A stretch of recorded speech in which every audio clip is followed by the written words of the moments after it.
कहानी की शुरुआत सन 1962 से होती है, जहां हमें पैसिफिक ओशन के बीचों बीच एक बहुत बड़ा शिप दिखाया जाता है जिसका नाम एंटोनिया गाजा है। इस शिप पर कुल 600 पैसेंजर्स मौजूद हैं जो न्यूयॉर्क की तरफ जा रहे हैं। इस शिप में पार्टी चल रही होती है जहां एक बहुत ही खूबसूरत सिंगर गाना गा रही होती है और सभी लोग उसके गाने का आनंद लेते हुए मजे से डांस कर रहे होते हैं। शिप पर मौजूद सभी लोग बहुत ज्यादा खुश थे, लेकिन उन्हें पता नहीं था कि कुछ मिनट बाद उनके साथ कुछ ऐसा होने वाला है जिसके बारे में सोचने से भी डर लगता है। तभी हम देखते हैं कि एक आदमी इंजन रूम में एक लीवर ऊपर की तरफ उठाता है। लीवर के ऊपर उठते ही एक तेज और नुकीला वायर टाइट होकर सब लोगों के आर पार चला जाता है। देखते ही देखते सभी लोगों के शरीर के 2 टुकड़े होने लगते हैं। ये एक बहुत ही दर्दनाक माहौल था जहाँ चारों तरफ खून ही खून फैला हुआ था। एक बच्ची जिसका नाम केटी है बच जाती है क्योंकि उसकी हाइट कम थी, जिस वजह से वह वायर उसके सिर के ऊपर से होता हुआ गुजर जाता है। इसके बाद हमें 40 साल बाद का सीन दिखाया जाता है जहाँ हम कुछ लोगों को देखते हैं जो एक टग बोट की मदद से एक बड़े शिप को खींच कर ले जा रहे होते हैं। तभी अचानक वह पुराना शिप डूबने लगता है। यह देखकर ग्रुप का लीडर अपनी टीम की एक लड़की जिसका नाम मर्फी है उसे उस पुराने शिप पर भेज देता है ताकि मर्फी उस वायर को आजाद कर दे जिससे उस शिप को बांध कर खींचा जा रहा था, वरना अगर यह पुराना शिप डूब गया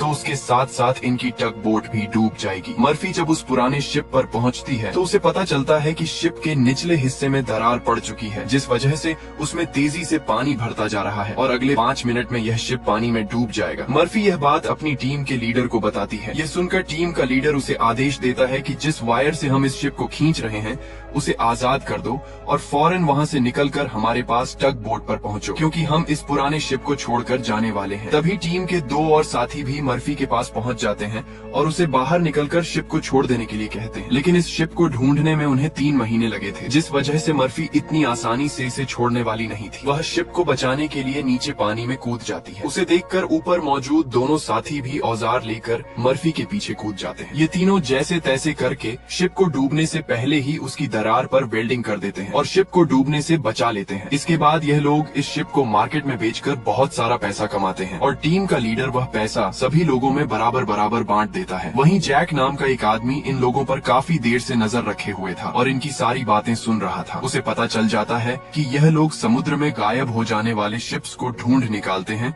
और उन्हें मार्केट में बेचकर पैसा कमाते हैं। जैक इनके पास आता है और टीम के लीडर को एक ऐसे शिप के बारे में बताता है जिसमें खजाना छिपा हुआ है। जैक असल में उसी शिप की बात कर रहा था जिसे 40 साल पहले एक अनजान आदमी ने लीवर खींचकर सभी लोगों को मार दिया था। टीम के लीडर ने भी 40 साल पहले गायब हुए एंटोनिया गाजा नाम के शिप के बारे में सुना था। टीम का लीडर कहता है कि इस शिप को बहुत से लोगों ने ढूंढने की कोशिश की, लेकिन आज तक वह किसी को नहीं मिला। जैक टीम के लीडर से कहता है कि उसे पता है वह शिप समुद्र के किस हिस्से में है। अगर वे उस शिप को लाकर मार्केट में बेच देंगे तो रातों रात अमीर हो जाएंगे। पैसों का नाम सुनते ही ग्रुप के सारे लोग इस मिशन के लिए तैयार हो जाते हैं और अगले ही दिन अपनी टग बोट में एंटोनिया गाजा नाम के शिप को ढूंढने निकल पड़ते हैं। कई दिनों के सफर के बाद यह लोग समुद्र के एक बहुत ही वीरान इलाके में पहुंच जाते हैं जहां टीम के एक आदमी को किसी शिप के आसपास होने का सिग्नल मिलता है। ये लोग समझ जाते हैं कि वह शिप जो 40 साल पहले गायब हो गया था यहीं कहीं मौजूद है। थोड़ा आगे बढ़ने पर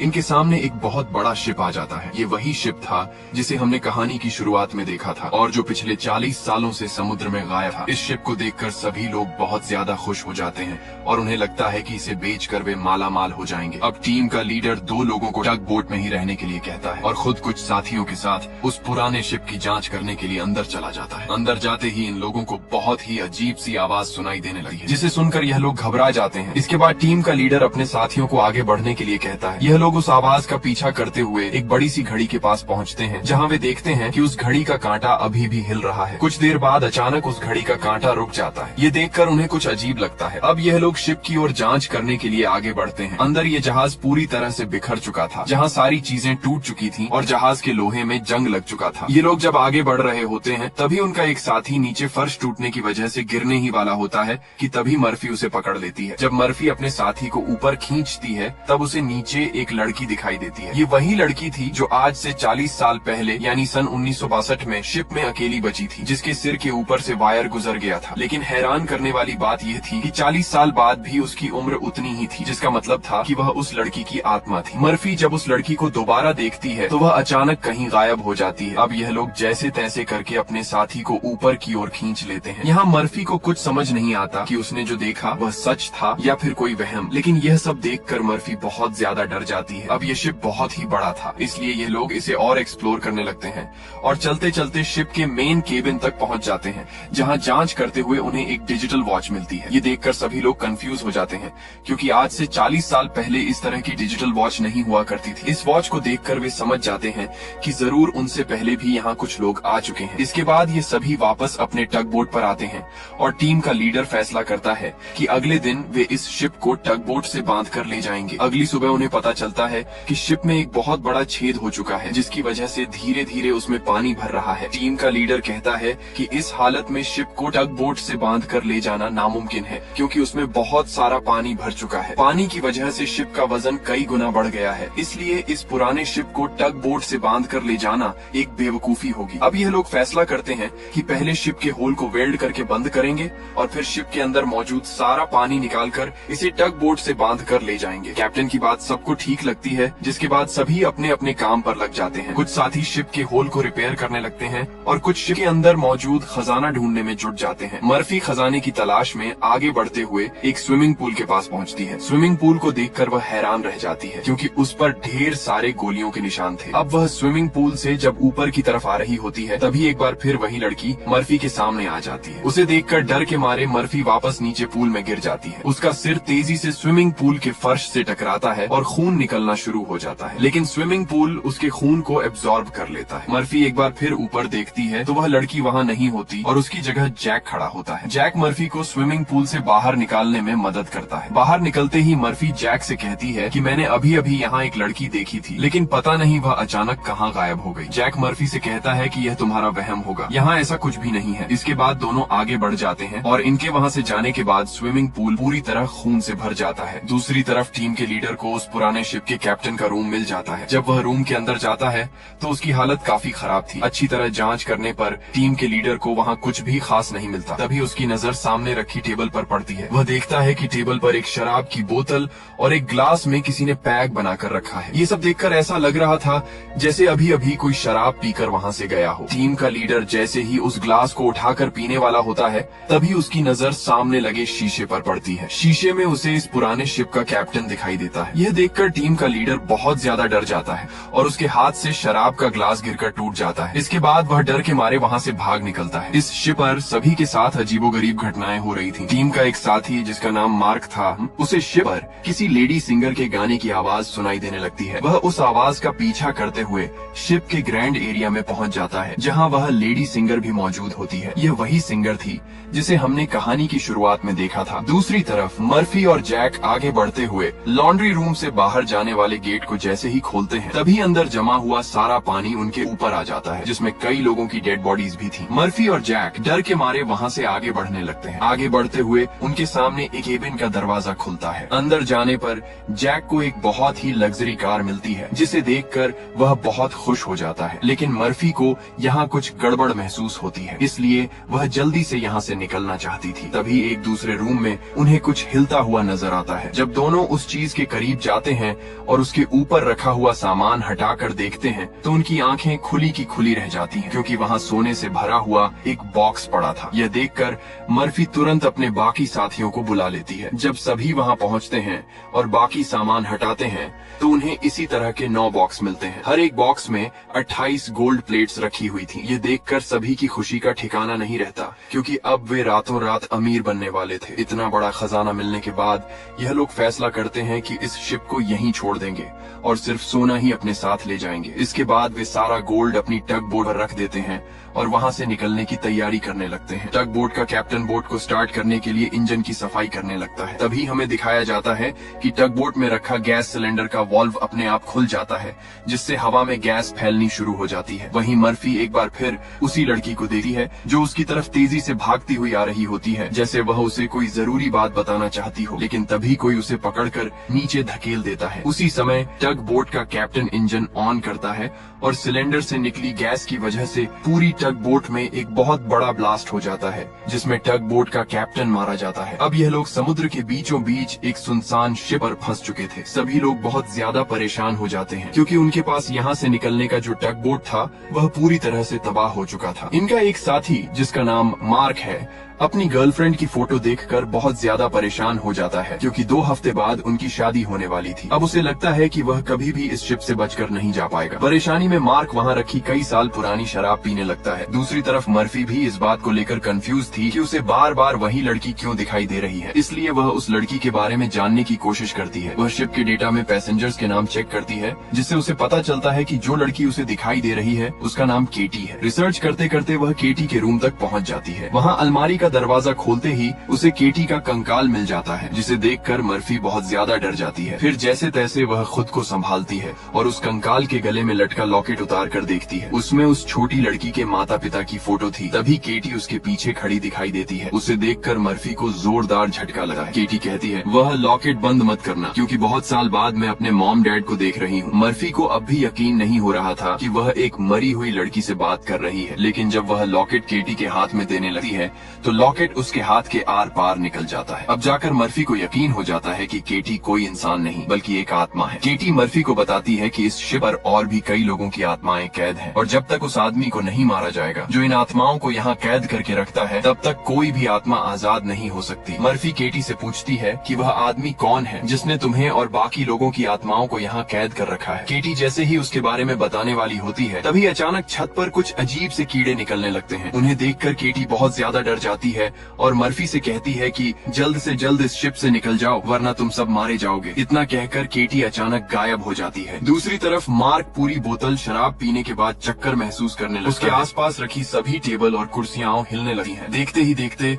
सब कुछ अपने आप ठीक होकर नया जैसा हो जाता है और आज से 40 साल पहले इस शिप पर मारे गए सभी लोग दोबारा मार्क के सामने जिंदा खड़े दिखाई देने लगते हैं। मार्क उनके बीच में खड़ा था जिसके चारों तरफ लोग उसके लिए तालियां बजाने लगते हैं। शुरुआत में तो मार्क को भी कुछ अजीब लगता है लेकिन फिर वह सोचता है कि यह सब शराब का असर है। अगले ही पल वह लेडी सिंगर मार्क के करीब आ जाती है और उसके साथ इंटीमेट होने लगती है। वह पूरी तरह से मार्क को अपने वश में कर लेती है और अपने पीछे लगा देती है। मार्क भी बिना कुछ सोचे समझे उसके पीछे चलने लगता है। बेवकूफ मार्क को कि वह सिंगर उसे एक जाल में फंसा रही है। वह लेडी सिंगर फर्श के किनारे पर खड़ी होकर मार्क को अपने पास बुलाने लगी है। मार्क उसे पाने के चक्कर में आगे गिरकर मारा जाता है। वहीं दूसरी तरफ हमें टीम का लीडर दिखाई देता है जो इस पुराने शिप के कैप्टन के रूम में बैठा होता है। तभी वह देखता है कि शराब की बोतल अपने आप सरकने लगती है। कुछ देर बाद उसके सामने इसी शिप के कैप्टन की आत्मा आ जाती है। यह देखकर टीम का लीडर काफी ज्यादा घबरा जाता है। तब शिप का कैप्टन उसके लिए ग्लास में शराब डालता है और उसे पीने के लिए देता है। साथ ही वह उसे एक फोटो दिखाता है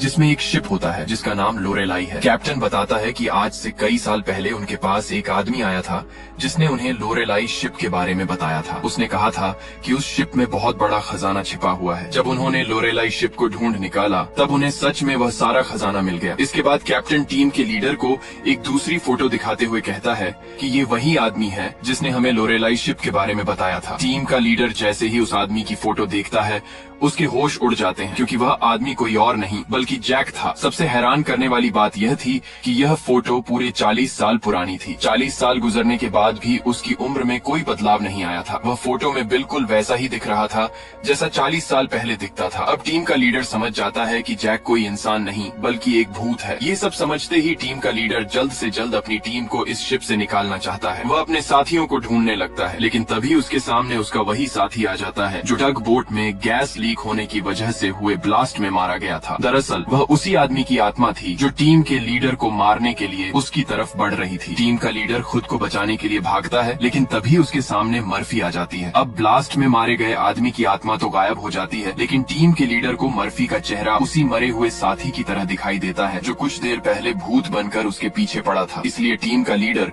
मर्फी को भूत समझकर उस पर हमला कर देता है। मर्फी खुद को बचाने के लिए उसके पैर पर वार कर उसे घायल कर देती है लेकिन इससे टीम के लीडर पर ज्यादा असर नहीं पड़ता। वह दोबारा मर्फी पर हमला करने के लिए खड़ा हो जाता है। इससे पहले कि वह मर्फी को मार पाता, तभी पीछे से जैक आकर लोहे की रॉड से उसके सिर पर वार करता है और उसे बेहोश कर देता है। जैक वही आदमी था जो इन सभी को इस शिप तक लेकर आया था। पूरी टीम में सिर्फ टीम के लीडर को ही पता चल चुका था कि जैक कोई इंसान नहीं बल्कि एक डेमन है। जैक को भी समझ आ गया था कि टीम के लीडर को उसकी सारी सच्चाई पता चल चुकी है, इसलिए वह टीम के लीडर को अपने रास्ते से हटाने के लिए बाकी सभी लोगों को उसके खिलाफ भड़काता है। वह कहता है कि अगर यह दोबारा होश में आ गया तो यह हम में से किसी को भी नुकसान पहुंचा सकता है। जैक की बात सभी को सही लगती है, इसलिए वे अपने बेहोश लीडर को उठाकर एक टैंक में फेंक देते हैं। अब यहाँ से निकलने का कोई और रास्ता न मिलने पर ये लोग प्लान के मुताबिक शिप को रिपेयर करने के काम में लग जाते हैं। जल्द ही शिप में जिस सुराख से पानी अंदर आ रहा था उसे ये लोग वेल्ड कर देते हैं और पंप की मदद से जहाज के अंदर जमा हुआ सारा पानी बाहर निकालने लगते हैं। मर्फी देखती है कि उनका एक साथी जिसका नाम मार्क है कहीं भी दिखाई नहीं दे रहा, इसलिए वह उसे ढूंढने निकल पड़ती है। तभी उसके सामने उस लड़की की आत्मा एक बार फिर आ जाती है। वह मर्फी को दिखाती है कि जिस आदमी को वह ढूंढ रही है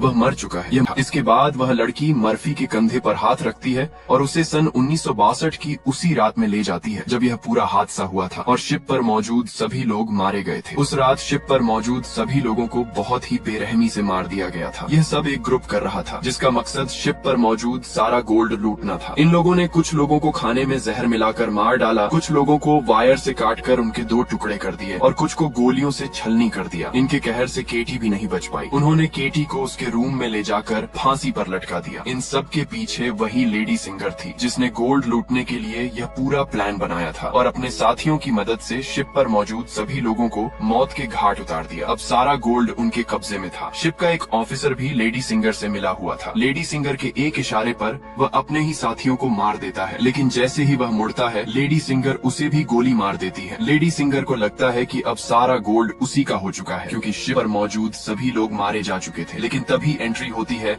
एक ऐसे आदमी की जो इस पूरे खेल का मास्टरमाइंड था। वह लोहे की चेन से लेडी सिंगर को लटका कर मार देता है। मर्फी केटी की मदद से यह सब अपनी आंखों से देख रही होती है। तभी वह इस पूरे खेल के मास्टरमाइंड को भी देख लेती है। उसे देखकर मर्फी के होश उड़ जाते हैं क्योंकि वह आदमी कोई और नहीं बल्कि जैक था जो इन्हें गोल्ड का लालच देकर यहाँ लेकर आया था। क्योंकि शिप में छेद हो चुका था और वह धीरे धीरे पानी में डूब रही थी, इसलिए शिप को बचाने के लिए उसे कुछ ऐसे लोगों की जरूरत थी जो इसे डूबने से बचा सके। इसी वजह से जैक ने चालाकी से इन लोगों को यहाँ बुलाया। अब शिप पूरी तरह से ठीक हो चुकी थी, इसलिए जैक को इन लोगों की अब कोई जरूरत नहीं थी। अब वह इन सभी को भी मार देना चाहता था। ये सब समझते ही मर्फी को याद आता है कि उन्होंने जैक की बातों में आकर अपने लीडर को टैंक में बंद कर दिया था। अब मर्फी अपने लीडर की जान बचाने के लिए उसके पास दौड़ कर जाती है, लेकिन तब तक टैंक में पानी भर जाने की वजह से लीडर की मौत हो चुकी होती है। मर्फी अपने लीडर को बचाने के लिए टैंक का कांच तोड़ने की कोशिश करती है, लेकिन टैंक का कांच बहुत ही मजबूत था, इसलिए लाख कोशिशों के बावजूद भी वह उसे नहीं बचा पाती। इसके बाद मर्फी अपने एक साथी के पास जाती है जिसका नाम डॉज था। मर्फी उसे जैक की सारी सच्चाई बता देती है और कहती है कि जैक तुम्हें जहाँ भी दिखाई दे उसे गोली मार देना। मैं अपने एक और साथी को ढूंढने जा रही हूँ। मर्फी के जाने के कुछ देर बाद जैक डॉज के सामने आ जाता है। डॉज जैक से कहता है यहीं खड़े रहो और अपनी जगह से हिलना मत। यह सुनकर जैक समझ जाता है कि मर्फी ने डॉज को उसकी सारी सच्चाई बता दी है। तब जैक डॉज को बातों में उलझाकर उसकी बंदूक छीनने की कोशिश करता है, लेकिन डॉज उसकी चालाकी समझ जाता है और तुरंत जैक पर गोली चला देता है। गोली लगते ही जैक दूर जाकर गिर जाता है। इसके बाद डॉज उसके पास जाकर देखता है कि जैक मर चुका है। यह देखकर वह वहाँ से चला जाता है, लेकिन हम देखते हैं कि जैक अभी भी जिंदा था। दूसरी तरफ मर्फी अपने जिस साथी को ढूंढने गई थी उसे पता चलता है कि वह पानी में डूबकर मर चुका है। अब डॉज के अलावा मर्फी के सभी साथी मारे जा चुके थे, इसलिए मर्फी फैसला करती है कि वह पूरे शिप को तबाह कर देगी। इसके बाद मर्फी शिप के हर कोने में बम लगाना शुरू कर देती है। तभी वहाँ डॉज आ जाता है। डॉज मर्फी से कहता है कि उसने जैक को मार दिया है। ये सुनकर मर्फी कहती है कि जैक नहीं मर सकता क्योंकि वह कोई इंसान नहीं बल्कि एक डेमन है, इसलिए हमें पूरे शिप को ब्लास्ट करना होगा ताकि जैक हमारी तरह किसी और इंसान को यहाँ लाकर फंसा न सके और उसने जितनी भी आत्माओं को इस शिप में कैद कर रखा है वे सभी आजाद हो जाएं। डॉज गुस्से में मर्फी को समझाता है कि उन्हें शिप को ब्लास्ट नहीं करना चाहिए क्योंकि इस तरह शिप में रखा सारा गोल्ड बर्बाद हो जाएगा और वे बिना गोल्ड हासिल किए खाली हाथ घर लौटेंगे। मर्फी कहती है कि यह गोल्ड दरअसल जैक की एक चाल है जिसे वे यहाँ से कभी भी नहीं ले जा पाएंगे, इसलिए उसे हर हाल में इस शिप को ब्लास्ट करना होगा। अब जैक समझ जाता है कि मर्फी किसी भी हाल में नहीं मानने वाली, इसलिए वह अपने असली रूप में आ जाता है। इससे हमें पता चलता है कि जैक ने डॉज को भी मार दिया था। जैक मर्फी से कहता है कि तुम्हारा और मेरा काम एक ही है। जिस तरह तुम समुद्र में फंसी हुई शिप्स को इकट्ठा करती हो उसी तरह मैं आत्माओं को इकट्ठा करता हूँ। पहले मैं भी एक इंसान था, लेकिन मैंने बहुत पाप किए जिसके बदले मुझे यह काम दिया गया। अब मैं एक सोल कलेक्टर हूँ जिसके लिए मुझे इस शिप की जरूरत है और मैं नहीं चाहता कि तुम इसे ब्लास्ट करो। इसके बाद जैक मर्फी को एक मौका देता है। वह कहता है, जाओ, मैं तुम्हें नहीं मारूंगा, लेकिन बदले में तुम्हें इस शिप को ब्लास्ट नहीं करना होगा। लेकिन मर्फी उसकी बात नहीं मानती। इसके बाद जैक लोहे की रॉड से उस पर हमला कर देता है जिससे मर्फी नीचे गिर जाती है। अब जैसे ही जैक उसे मारने के लिए आगे बढ़ता है, तभी मर्फी एक तीर चलाकर बम के रिमोट पर निशाना लगाती है और तुरंत पानी में कूद जाती है। इसके बाद शिप में एक बहुत बड़ा ब्लास्ट होता है। ब्लास्ट की वजह से शिप पानी में डूबने लगती है और मर्फी पानी के अंदर शिप के नीचे फंस जाती है। अब उसे बाहर निकलने का कोई रास्ता दिखाई नहीं देता और उसकी सांसें भी फूलने लगी हैं। तभी वहाँ केटी की आत्मा आती है जो मर्फी का हाथ पकड़कर उसे ऊपर जाने का रास्ता दिखाती है। तब मर्फी देखती है कि जैक ने जितनी भी आत्माओं को इस शिप में कैद कर रखा था, वे सभी आत्माएं आजाद। मर्फी बड़ी मुश्किल से पानी की सतह पर पहुंच जाती है। वहाँ वह देखती है कि शिप में जितनी भी आत्माएं थीं, वे सभी अपनी असली दुनिया में वापस जाने लगी हैं। दरअसल यहाँ मौजूद सभी आत्माएं जैक की गुलाम थीं। सिर्फ केटी की आत्मा उसकी गुलाम नहीं बन पाई क्योंकि उसकी आत्मा पवित्र थी। इसी वजह से जैक उस पर पूरी तरह से नियंत्रण नहीं कर पाया। इसलिए केटी की आत्मा बार बार मर्फी की मदद करती रही। मर्फी एक बॉक्स के सहारे समुद्र में तैरती रहती है और तभी वह एक शिप तक पहुंच जाती है। उस शिप के लोग उसे रेस्क्यू कर लेते हैं। जब उसे पोर्ट पर लाया जाता है तो वह एम्बुलेंस से देखती है कि जैक अभी भी जिंदा है। वह शिप में मौजूद सारा गोल्ड एक दूसरे शिप में ट्रांसफर कर रहा होता है ताकि उस गोल्ड के लालच में वह और भी लोगों को अपनी तरफ आकर्षित कर सके, उन्हें मार सके और उनकी आत्माओं को हमेशा के लिए कैद कर सके।